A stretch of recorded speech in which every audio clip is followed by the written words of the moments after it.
Nah,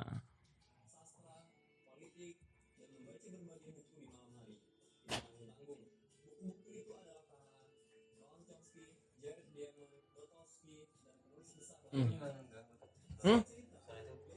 Bro. Balik lagi di sampah gunung. Tereng tetewel. Apa? Gak apa-apa, gak tahu ya gitu. Kemarin kita udah Ntar.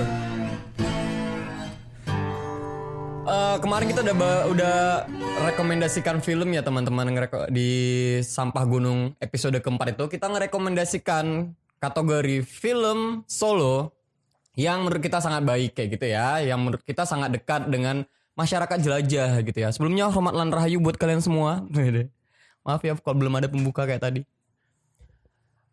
Nah, untuk episode kali ini kita akan merekomendasikan 7 film kategori 7 film kategori tim. 6. Kok enggak 7, Mas? 6. Ya udah dikurangin 6 ya. 6 film kategori tim yang menurut kita sangat baik ya, sangat dekat sama kita berjalan gitu. Oke. Nanti film ini bisa menemani kalian ya yang lagi di rumah, mungkin kalian teman-teman udah kayak mau pergi kemana-mana itu, tapi dengan keadaan sekarang yang nggak bisa kan, deh mau hitchhiking, mau naik gunung, mau kemana, tapi anjuran pemerintah untuk persatuan sepak bola apa itu PSBB ya, tahu PSBB atau sosial distancing atau sosial nggak tahu ya gitu-gitu ya. Nanti film-film ini bisa untuk menemani kalian dan menjadikan film ini referensi buat kita gitu ya boy. Nah, apa aja tuh 6 film, hampir dibilang 7, 6 film dari kategori tim yang menurut kita dekat dengan kita berjalan ya. Apa aja? Ini dia.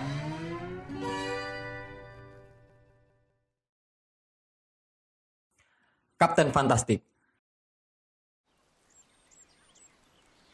Tidak sedikit masyarakat jelajah yang pergi ke hutan atau gunung untuk tujuan menepi dari hiruk-pikuk kota. Benkes keluarga melakukannya. Tapi, tidak sekedar double summit atau pendakian dengan hari yang dapat dihitung jari.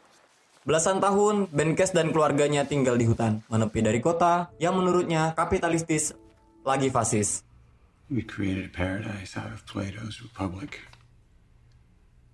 Our children shall be philosopher kings. Kapten Fantastik adalah film yang ditulis dan disutradarai oleh Matt Ross dan dibintangi Viggo Mortensen. Bercerita tentang satu keluarga, yaitu seorang ayah bernama Ben dan 6 orang anak, Bodevan, Kayler, Vesper, Relian, Zaza, dan Nai, yang sengaja hidup dengan mengisolasi diri dari dunia luar dan memilih hidup di hutan dan mendidik anak-anaknya dengan pembelajaran mandiri. Ben mendidik anak-anaknya bagaimana cara bertahan hidup dengan cara yang alami, berburu hewan, menanam sendiri tanaman, berolahraga bersama di pagi hari, mempelajari seni, sastra, politik, dan membaca berbagai buku di malam hari. Tidak tanggung-tanggung, buku-buku itu adalah karangan Noam Chomsky, Jared Diamond, Dostojevsky, dan penulis besar lainnya. Singkat cerita, Lacey, istri Ben yang sudah lama meninggalkan hutan dan tinggal di kota, meninggal dunia karena bunuh diri. Petualangan dimulai. Mereka pergi ke kota.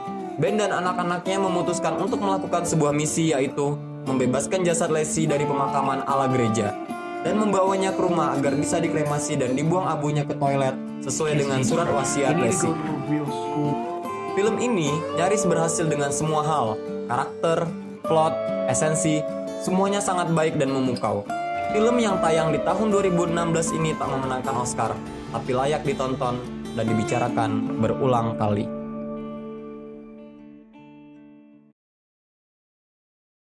The Bucket List. Apa keinginanmu sebelum meninggal? Sambil mencari dan mengingat jawabannya yang mungkin sudah kalian lupa, tonton dulu film besutan sutradara Rob Reiner ini. Bucket List bercerita tentang dua teman akrab, Edward Cole dan Carlton Chambers. Diperankan oleh aktor kawakan Jack Nicholson dan Morgan Freeman. Dua orang yang dipertemukan di rumah sakit karena sama-sama menderita kanker stadium akhir. Pada awalnya, Keduanya tidak saling bicara sebab berasal dari dua latar hidup yang kontras.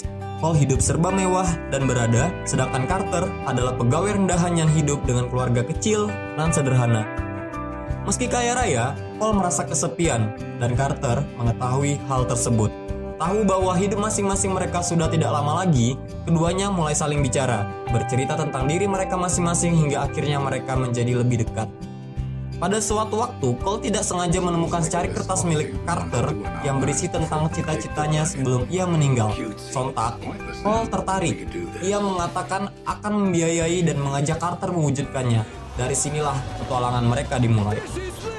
Siapa sangka bahwa keinginan-keinginan pengidap kanker stadium akhir itu adalah melakukan terjun payung, ngebut dengan mobil Mustang Serbi, bersafari ke Afrika, mengunjungi piramida di Mesir, Taj Mahal di India, menjelajah tembok besar Cina dengan sepeda motor, hingga mencoba memanjat gunung Himalaya. Have you found joy in your life? Has your life brought joy to others? Secara keseluruhan, film ini memperlihatkan pesan-pesan moral yang mendalam. Dari perjalanan yang mereka lakukan, mereka menjadi saling memahami dan belajar lebih dalam mengenai hidup ini. Ketika mata hendak tertutup, di situ hati mulai terbuka. The Bucket List, film tentang perjalanan dan kehidupan sebelum mati. Nobody cares what you think.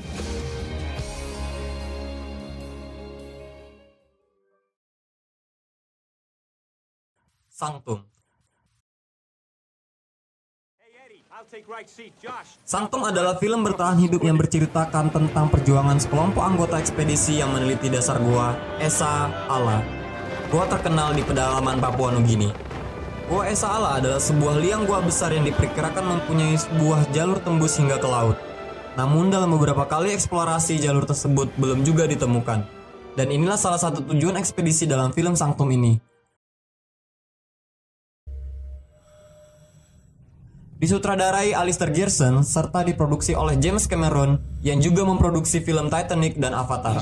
Sanctum terbilang film yang sangat menarik karena film ini menonjolkan petualangan gua bawah laut sebagai latar utama jalan ceritanya. Sepanjang film, kita diajak melihat potret keindahan sekaligus kengerian perut bumi.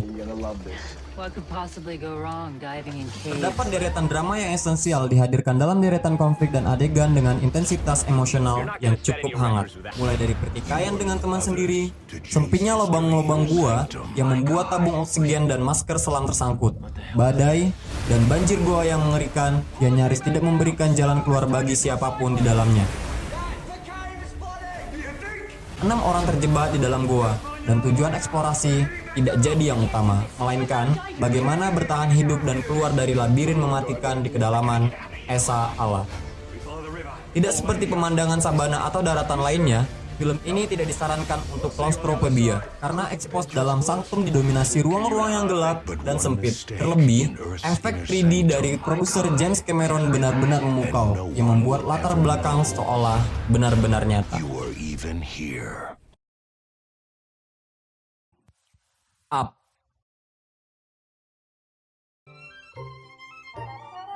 Carl dan Ellie, sepasang yang menyukai petualangan. Sayang, Ellie meninggal dunia dan mereka belum sempat berpetualangan bersama. Carl hidup menua sendiri. Di sekeliling rumahnya sedang dibangun sebuah pusat perbelanjaan modern. Carl selalu menolak penawaran untuk menjual rumahnya. Ia amat mencintai mendiang Ellie. Baginya, rumah itu adalah Ellie. Hingga suatu hari, Carl menemukan buku petualangan milik Ellie. Dari situlah rencananya mewujudkan mimpi mendiang Ellie, berperjalanan menuju air terjun Paradise Falls. Tidak tanggung-tanggung, Carl membawa serta rumahnya. Dia menerbangkan rumahnya dengan ribuan balon.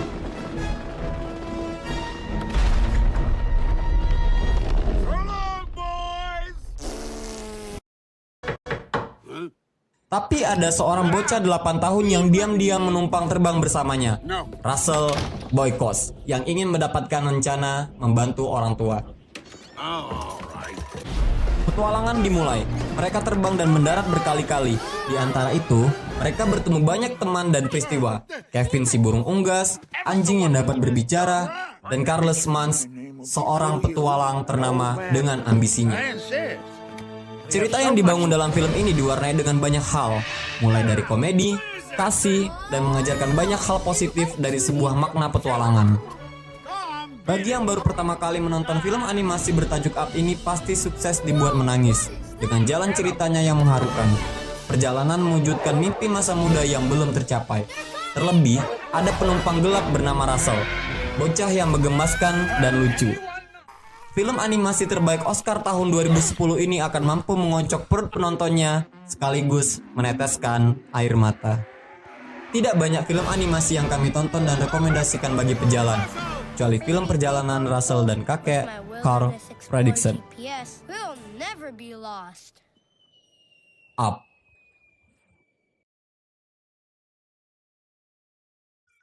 Highway. Vera Tripati, seorang gadis yang diperankan Alia Bhatt. Suatu hari sebelum pernikahannya, dia diculik oleh geng penculik Mahabir Bhati, diperankan Randeep Hoda. Alih-alih senang dengan mendapat uang penculikan, Mahabir ketakutan sebab Vera adalah putri dari seorang penting di Delhi. Mahabir diburu orang suruhan ayah Vera, dan tentu saja polisi. Mahabir tahu ia dalam bahaya, maka itu ia terus memindahkan Vera ke berbagai kota untuk menghindari dilacaknya mereka oleh polisi. Alih-alih ketakutan, seiring berjalannya waktu, Vera justru menemukan kedamaian dan kebebasannya yang baru. Vera merasa sangat nyaman bersama Mahabir, penculiknya.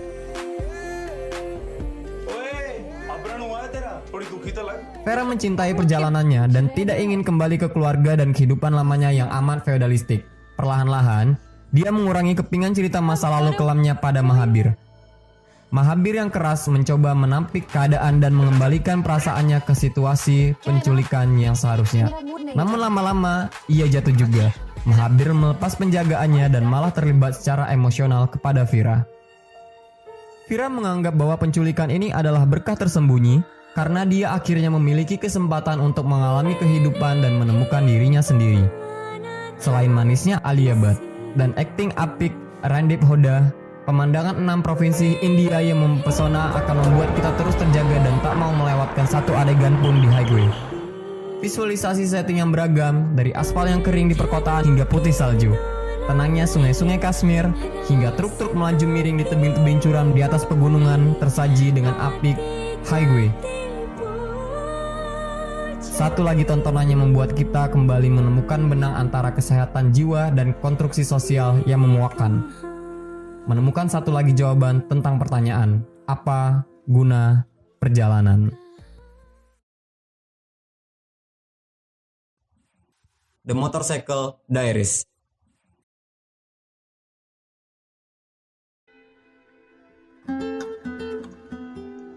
Film yang disutradarai oleh Walter Salles, adaptasi dari buku berjudul sama dengan filmnya yang ditulis oleh Che Guevara sendiri, The Motorcycle Diaries. Pertama, ini film tentang road movie yang mengisahkan perjalanan dua sahabat melintasi Amerika Selatan yang luas. Kedua, ini film yang menciptakan pembentukan karakter heroik Ernesto Guevara. Setahun sebelum mendapat gelar sarjana kedokteran pada tahun 1952, Ernesto Guevara diperankan oleh aktor Meksiko Gael García Bernal dan sahabatnya seorang ahli biokimia Alberto diperankan Rodrigo de la Serna.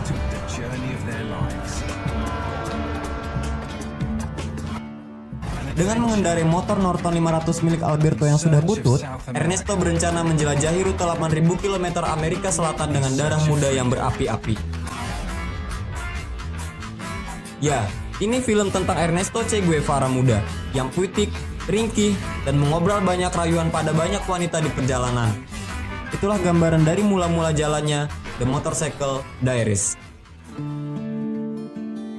Di tengah cerita, motor mereka rusak dan mereka harus melanjutkan perjalanan dengan berjalan kaki. Dari lambatnya perjalanan itu, Che menemukan segalanya lebih detail dan dalam. Pelan mulai kentara, perubahan pandangan hidup Ernesto seiring apa yang ia temui di separuh perjalanannya. Ia bertemu dengan sepasang komunis di pelarian, ia bertemu dengan si miskin yang tanahnya dirampas perusahaan, ia bertemu dengan para pesakit di Peru, Kolombia, dan berbagai tempat dengan segudang permasalahan di Amerika Selatan.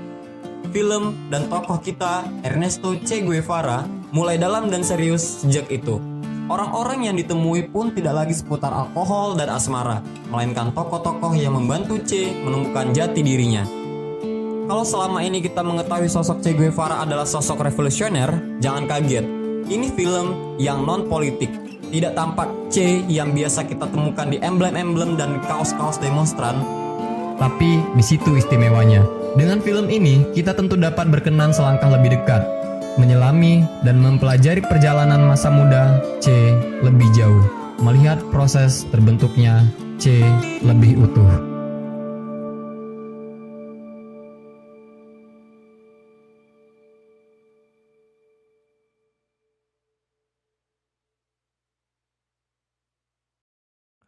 Nah, gimana tuh dari beberapa film tadi, dari 6 film tim yang menurut kita sangat baik. Nanti teman-teman boleh ya berkomentar di kolom komentar gitu. Nanti kita bahas dan kita sangat terima substansi dari teman-teman sampaikan apa itu di komentar-komentar. Nanti kita bahas di situ ya dari beberapa film tadi. Oke, gitu ya boy. Sampai jumpa di episode selanjutnya, episode 6 ya, episode 6 sampai lupa nih saking banyak episode padahal masih dikit nggak tahu. Oke, gitu dulu ya. Nanti rekomendasi filmnya itu kan kita ketiga kategori nih ya. Yang solo udah, yang kemudian yang tim udah, nanti yang survival. Tuh menarik tuh yang survival. Buat teman-teman nanti yang mungkin tersesat atau gimana di gunung atau bagaimana kayak mensiasati di suatu keadaan kayak gitu kan ya boy. Dalam berpetualang, nanti kita kayaknya bisa mempelajari banyak hal dari beberapa film itu, oke? Itu untuk episode selanjutnya gitu.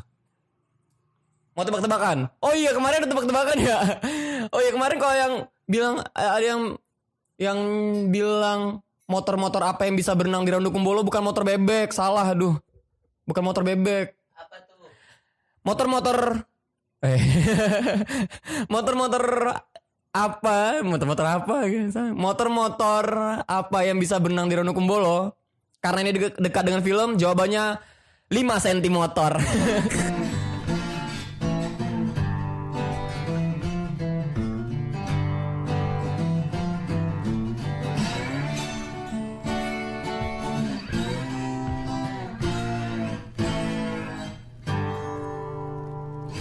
Biskuit-biskuit apa yang pernah ciuman di atas gunung?